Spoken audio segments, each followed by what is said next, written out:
Dr. Santosh Honavar, who, as the chief editor of Indian Journal of Ophthalmology, has made the journal one of the best ophthalmology journals in the world, will be speaking on orbital mucormycosis in India and lessons for the future. Orbital mucormycosis in India. What did we learn and lessons for the future? Over to you, Dr. Santosh. I'll be talking about rhino-orbital cerebral mucormycosis. What did we learn and the lessons for the future? Early this year, we published a small series of 6 cases between Hyderabad and Mumbai. At that time, we were never aware that suddenly we would have a deluge of 12,000 plus cases. At which point in time, we decided to perform the COSMIC study, which was a collaborative study involving 108 centers in India, when we gathered 2,826 cases and studied them for the real world data. Some of the findings that we had in the study were that age, there was a shift to the left, which means that younger individuals were developing mucormycosis as opposed to the conventional mucormycosis in the setting of diabetes, where older individuals are more commonly affected. The age range from as young as 12 to as old as 88 years. We also found that the symptoms peak at 14 days following COVID-19 diagnosis, but there was later onset up to, in fact, 60 plus days. Patients who are COVID negative 2 months later develop mucormycosis. One surprising finding was that 23% of our patients were non-diabetics and 21% had no corticosteroid administration in any form. These are very striking findings. We also found that young individuals who were home cared with minimal or no steroids and non-diabetic also developed mucormycosis. Primary symptoms were, as expected, orbital or facial edema, orbital or facial pain predominated, followed by loss of vision, ptosis, and nasal block. Primary signs mirrored the symptoms: periocular facial edema in a third of patients, loss of vision in a fifth of patients, followed by ptosis, proptosis, and nasal discharge. These are typical symptoms and signs anyway. We also tried to stage the disease based on the point of entry, point of proliferation, and normal anatomical progression. Stage 1 is involvement of the nasal mucosa. Depending on the severity of involvement, there was further classification as 1A, 1B, 1C, and 1D.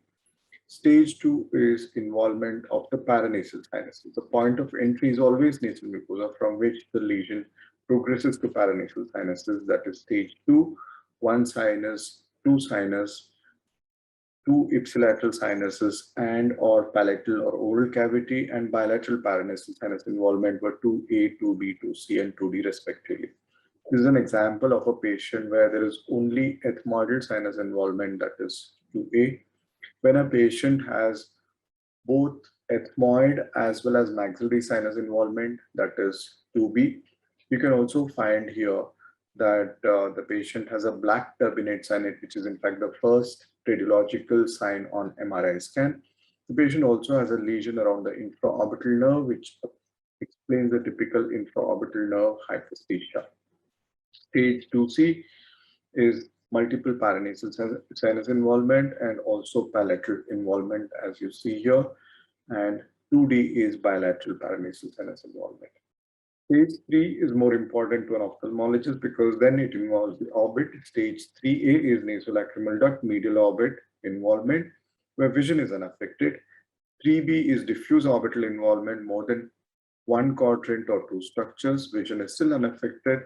Stage 3C is a critical stage where there is central retinal artery occlusion or ophthalmic artery occlusion, or superior ophthalmic vein thrombosis, involvement of the fissure, superior or inferior orbital fissure, orbital apex, and loss of vision. And 3D is bilateral orbital involvement.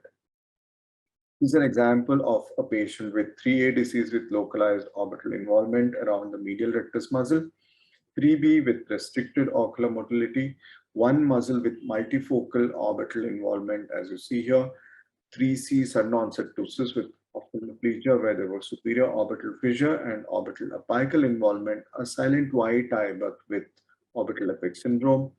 3C also with central retinal artery occlusion.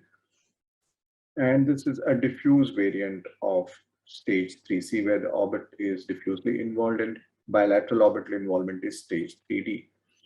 4 is predominantly involvement of the central nervous system, which could be diffuse cavernous sinus involvement, which goes into 4B, beyond the cavernous sinus into the midbrain, 4C, brain infarction, unifocal is 4C, and diffuse CNS disease is 4D. What was interesting was that in our series, 80% of patients presented at a salvageable stage in stage 3, A, B, or C. So these are still salvageable in terms of salvage of the eye and life, but in stage 3, C, of course, vision may or may not be salvageable. As far as the diagnosis is concerned, we found that nasal mucosal swab or a microbiopsy, which is obtained under endoscopy guidance, was most sensitive form of obtaining the microbiological evidence for the disease. Of course, scans are very important. CT scan is okay, but what we prefer is MRI scan, because MRI signs precedes CT signs, and it shows one of the earliest features. It also shows vividly CNS involvement.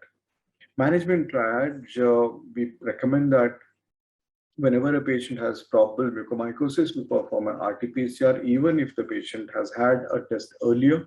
If it's positive still, then admit with all COVID-19 precautions. If it's negative, then admit under critical care. Then depending on whether a patient has probable mucormycosis or proven mucormycosis, we start the patient on intravenous liposomal amphotericin B 5 to 10 milligram per kg body weight. If the patient has renal compromise status, then either posaconazole or isavuconazole or alternative medications. That is the first step. As we start the patient on this treatment, we stage the disease radiologically. And if a patient has predominant paranasal sinus involvement, that is up to stage 3B, then early aggressive debridement of the paranasal sinus is performed.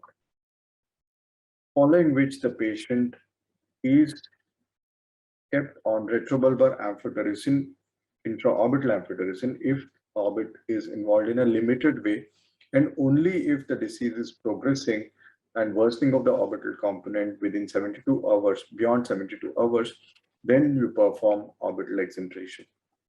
If a patient has extensive orbital involvement already at the primary presentation, then you can perform orbital exentration along with paranasal sinus debridement. But for limited, mild to moderate orbital involvement, you can always perform intraorbital amphotericin B, which we have found very useful. Beyond all this, of course, the patient has to continue intravenous liposomal amphotericin B for at least 3 to 4 weeks, followed by a step-down treatment with oral isavuconazole or posaconazole for about 3 months. Orbital exentration is performed only in patients who have a diffuse orbital involvement, who have unilateral disease, no useful vision, or worsening following maximum medical therapy. This is an example of a patient who has undergone orbital exentration, but we still can preserve skin enough to perform an exentration prosthesis. This is a patient who has been treated medically along with the intraorbital amphotericin B. You can see complete clearance of the disease even at the orbital apex, and she retains her eye and some amount of vision. 86% of patients survived in our series. Some of them were still at the time of collection of data still under treatment. 14% were dead. So lessons for the future are moderation in steroid use, control of diabetes mellitus very aggressively, awareness of red flag symptoms and signs, and ophthalmic or ENT consultation at the first index sign. So we have to have a high index of suspicion and a team approach using multiple specialists, timely surgical and medical management. They are very critical for patient survival. But it's gratifying that vision and life salvage are possible by protocol-based management and triage which is based on logical staging. Thank you so much. Thank you, sir, for that great presentation on orbital mucormycosis. As usual, comprehensive presentation from you.